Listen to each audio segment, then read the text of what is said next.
wabarakatuh. Saya Lisda Nurul Hikmah dengan NPM 181210009, mahasiswi Universitas Majalengka, Fakultas Agama Islam, Program Studi Pendidikan Anak Usia Dini semester 4. Pada kesempatan ini, saya akan memaparkan hasil observasi pembelajaran daring atau dalam jaringan di RA Irsyadul Mubtadiin, Blok Sabetu, Desa Indrakila, Kecamatan Sindang, Kabupaten Majalengka, melalui wawancara yang saya lakukan dengan Ibu Lucy Arfah. Beliau merupakan salah seorang guru dari RA Irsyadul Mubtadiin. Sebelumnya, saya akan memaparkan latar belakang terlebih dahulu. Latar belakang, 3 bulan terakhir COVID-19 memberikan dampak yang sangat besar terhadap ekonomi, baik di negara maju maupun di negara berkembang seperti Indonesia. Tak hanya menimbulkan krisis ekonomi, tetapi juga COVID-19 ini memberikan dampak terhadap pendidikan yang mengakibatkan proses pembelajaran menjadi terhambat.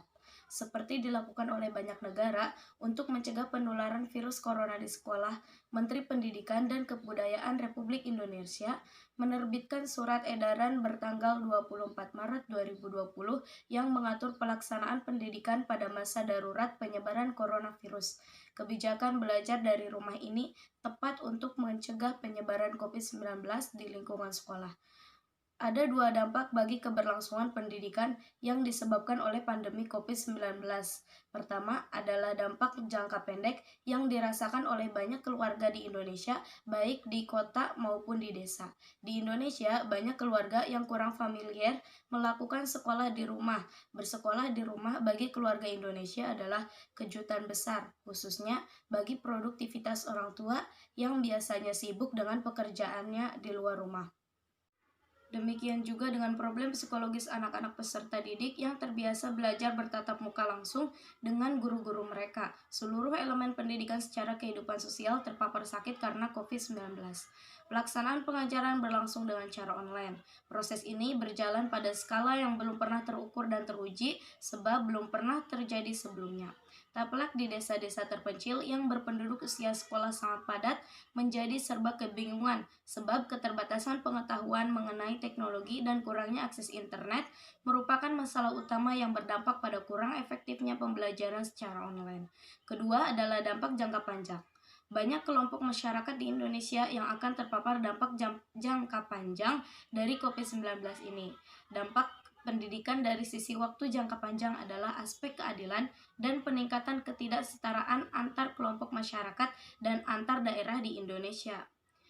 Pada dasarnya, pendidikan anak usia dini merupakan upaya untuk menstimulasi, membimbing, mengasuh, dan memberikan kegiatan pembelajaran yang mampu menghasilkan kemampuan dan keterampilan anak. Namun, kemampuan dan keterampilan anak menjadi menurun karena kurangnya fasilitas atau media pembelajaran yang memadai. Oleh karena itu, hal ini menguji keprofesionalan seorang guru, di mana guru harus lebih kreatif dalam memberikan rangkaian pembelajaran yang menyenangkan dan tidak membosankan dengan media yang mudah didapat dan tidak rumit untuk memudahkan pengarahan kepada orang tua. Untuk itu, saya melakukan observasi wawancara salah seorang guru di RA Irsyadul Mubtadiin mengenai pembelajaran daring atau dalam jaringan selama pandemi COVID-19. Pelaporan observasi ini juga untuk memenuhi tugas mata kuliah perencanaan pembelajaran anak usia dini yang diampu oleh Ibu Lita, SPDI MPD. Dalam wawancara tersebut, saya mengajukan 7 elemen pertanyaan pada narasumber. Berikut video berlangsungnya wawancara saya dengan narasumber.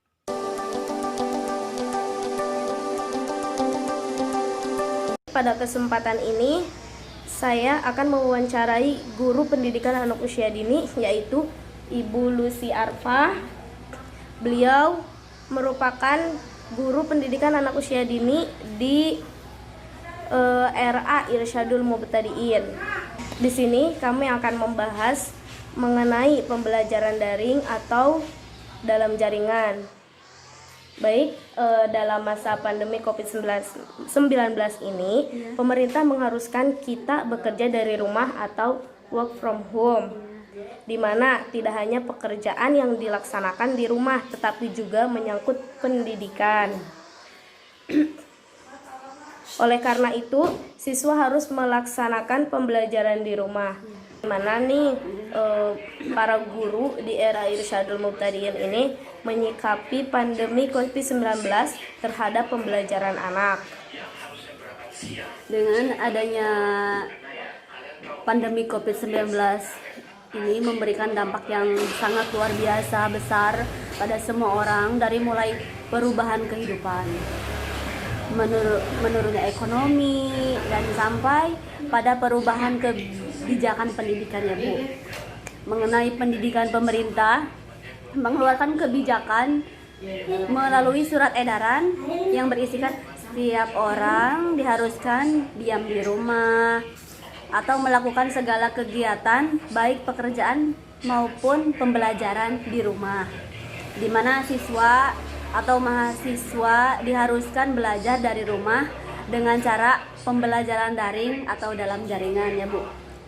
Oleh karena itu, kami para guru dengan berat hati harus menutup sekolah demi mencegah penyebaran COVID-19 ini ya Bu.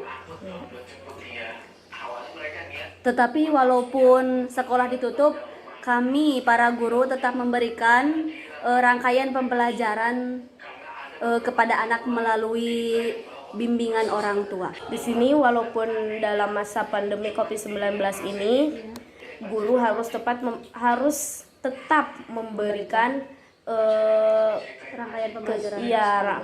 Rangkaian kegiatan pembelajaran. Bagaimana nih strategi guru dalam melaksanakan pembelajaran walaupun dalam jaringan? Bagaimana strateginya? Sebelum kami menutup sekolah, kami memberikan buku LKS anak kepada orang tua dan mengharuskan orang tua masuk ke dalam grup WA sekolah kami agar para guru dapat mudah memberikan rangkaian pembelajaran tugas kepada anak.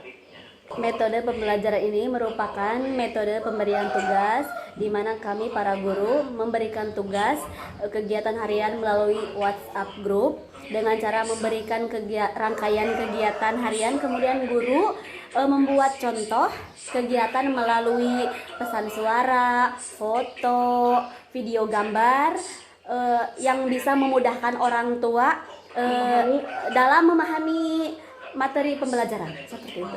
Dalam pembuatan RKH selama pembelajaran daring ini ya Bu, kegiatan menjadi lebih rinci. Artinya selama pembelajaran di rumah kami memberikan kegiatan yang tidak banyak seperti biasanya. Misalkan jika di sekolah kami membuat 5 kegiatan inti ya Bu, kalau di sekolah membuat 5 kegiatan inti, tetapi selama di rumah kami hanya memberi 2 sampai 3 kegiatan inti agar orang tua tidak terbebani penguasaan materinya seperti itu. Apakah ada kendala atau hambatan dalam pelaksanaan pembelajaran daring ini? Ya pasti Bu, tentunya banyak kendala dalam pembelajaran daring ini karena kami ini kan masih hidup di wilayah pedesaan ya Bu ya. Jadi masih menghadapi banyak hambatan seperti kurangnya pengetahuan, akses teknologi, terus lambatnya jaringan ya Bu. Kemudian belum lagi orang tua mengeluhkan bahwa anaknya rewel, tidak mau belajar, ya seperti itu Bu. Nah, adanya kendala yang seperti Ibu jelaskan tadi, bagaimana cara mengatasi kendala tersebut? Iya. Bagi para orang tua siswa ya Bu yang belum mempunyai handphone, yang handphonenya masih jadul ya Bu, yang belum Android gitu ya Bu. Jadi kami sarankan untuk kalau rumahnya bersebelahan ada tetangganya yang sama satu sekolah bisa menumpang ya Bu, bisa berbarengan ikut cari info dari sekolah bagaimana. Terus kalau yang mengeluhkan masalah jaringan ya gimana ya Bu? Orang kita hidup di desa kan ya tidak bisa dipaksakan. Iya ya. Seperti itu Bu. Nah, kalau mengenai mengatasi anak yang rewel nih, bagaimana cara pengarahan kepada gurunya? Kepada orang tua. Iya.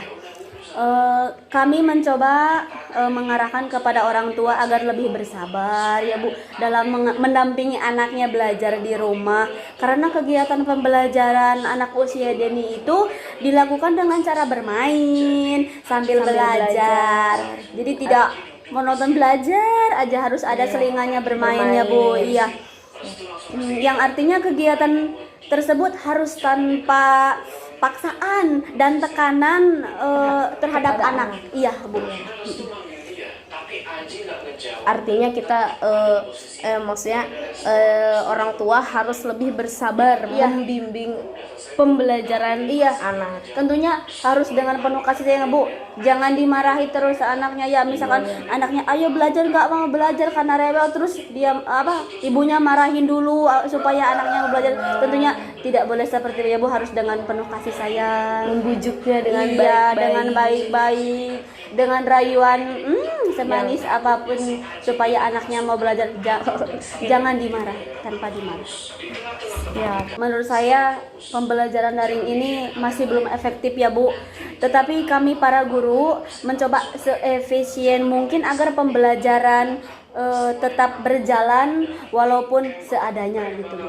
Ya, seadanya lewat WhatsApp grup itu, Bu, ya. baik. Tadi Ibu sudah menjelaskan strategi pembelajaran selama daring, kemudian kendala-kendala pembelajaran daring ya. Nah, bagaimanakah cara guru dalam mengevaluasi pembelajaran daring? Ini memang kesulitan bagi kami para guru ya, Bu, karena dalam pembelajaran anak terdapat kegiatan di mana orang tua hanya membimbing dan kegiatan yang orang tua harus membantu mengerjakan. Tetapi terkadang saya sulit percaya, Bu, karena dilihat dari hasil anaknya tuh, terkadang kok tulisannya bagus, terus karya anak bisa serapih itu gitu. Jadi kami tuh sulit percaya ini tuh betul-betul buatan anaknya sendiri apa orang tua atau hanya sekedar atau hanya membantu saja atau membimbing saja. Jadi kami tuh sulit sekali gitu dalam mengevaluasinya. Seperti itu, Bu. Jadi kami para guru mengeluarkan kebijakan bahwa penilaian pembelajaran itu diambil dari semester lalu dan beberapa dari daring itu, Bu. Iya. Rincian dari wawancara tersebut adalah 1. Kebijakan guru terhadap pembelajaran anak pada masa COVID-19. Pada masa pandemi COVID-19 ini, para guru di RA Irsyadul Mubtadiin memutuskan untuk menutup sekolah selama pandemi COVID-19 ini berlangsung, dan mengenai pembelajarannya, para guru mengeluarkan kebijakan bahwa pembelajaran dilakukan dari rumah dengan cara online atau daring dalam jaringan. Artinya, para guru tetap memberikan rangkaian kegiatan pembelajaran kepada para peserta didik melalui bimbingan orang tua.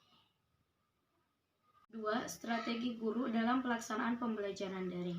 Strategi guru RA Irsyadul Mubtadiin dalam pembelajaran daring adalah dengan memberikan lembar kerja anak yang dilakukan pada pertemuan terakhir sebelum menutup sekolah. Metode pembelajaran menggunakan metode pemberian tugas, di mana seorang guru memberikan rangkaian pembelajaran pada peserta didik melalui online dengan cara pesan tulisan, pesan suara, foto, atau video. Oleh karena itu, para orang tua diharuskan masuk dalam WhatsApp group untuk mengetahui informasi mengenai rangkaian pembelajaran harian anak dan untuk mengirimkan hasil pembelajaran anak. Bagi orang tua yang tidak memiliki handphone atau WhatsApp, para guru menyarankan untuk mengirimkan hasil pembelajaran anak melalui tetangga atau orang yang terdekat. Untuk rangkaian pelaksanaan pembelajaran harian secara online, guru memperinci pembelajaran agar orang tua tidak kesulitan dalam pengarahan tugas kepada anak. 3. Kendala atau hambatan pelaksanaan pembelajaran daring. Dengan pembelajaran secara online ini, RA Irsyadul Mubtadiin yang berada di wilayah pedesaan merasa memiliki banyak kendala. Di antaranya, kurangnya pengetahuan mengenai teknologi baik guru maupun orang tua, sulitnya jaringan, terdapat pula orang tua yang tidak mempunyai handphone dan lain sebagainya. Hambatan pada anak itu sendiri adalah anak terkadang lebih rewel atau manja jika belajar bersama orang tua, yang akhirnya anak menjadi tidak mau belajar. Begitupun para orang tua yang tidak sabaran dalam membimbing anak, yang akhirnya emosi terhadap anak. 4. Solusi para guru dalam mengatasi kendala. Para guru di RA Irsyadul Mubtadiin memberikan pengarahan mengenai bimbingan pembelajaran anak, di mana orang tua harus selalu bersabar dan siap menunggu anak sampai selesai mengerjakan lembar tugasnya. Karena pada hakikatnya Kegiatan pembelajaran anak usia dini dilakukan dengan cara bermain sambil belajar atau belajar seraya bermain.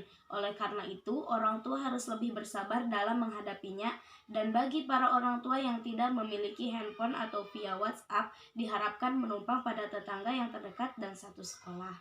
5. Kelebihan dan kekurangan dari pembelajaran daring. Tentunya dalam pembelajaran daring atau dalam jaringan ini terdapat kelebihan dan kekurangan. Kelebihan dari pembelajaran daring ini adalah 1. Menjalin kedekatan orang tua dan anak. 2. Orang tua paham terhadap pembelajaran dan perkembangan anak. Kekurangannya, guru kesulitan dalam mengevaluasi pembelajaran anak.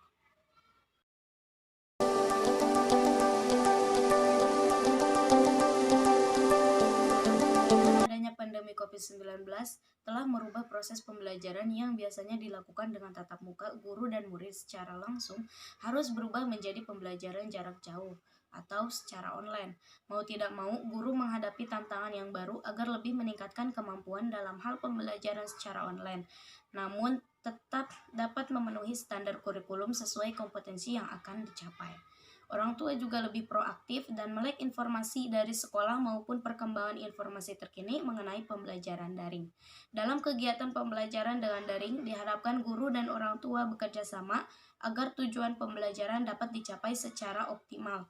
6 aspek pengembangan yang dioptimalkan untuk perkembangan anak usia dini terdapat keterkaitan serta dapat dilakukan dalam ragam main di rumah sesuai dengan kegiatan dari guru kelas. Dengan melalui pembelajaran daring, orang tua dapat lebih memahami bahwa semua kegiatan memiliki makna.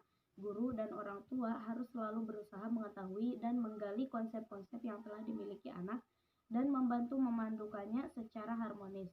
Konsep-konsep tersebut dengan pengetahuan baru yang akan diajarkan. Dengan kata lain, belajar akan lebih bermakna jika anak mengalami langsung apa yang dipelajarinya dengan mengaktifkan lebih banyak indera daripada hanya mendengarkan orang atau guru menjelaskan. Karena hakikat belajar tidak hanya di sekolah tetapi dapat dilaksanakan di mana saja. Demikian hasil observasi pembelajaran daring di era Irsyadul Mubtadiin. Saya mohon maaf jika ada salah kata dan kesalahan yang lainnya. Semoga bermanfaat. Wassalamualaikum warahmatullahi wabarakatuh.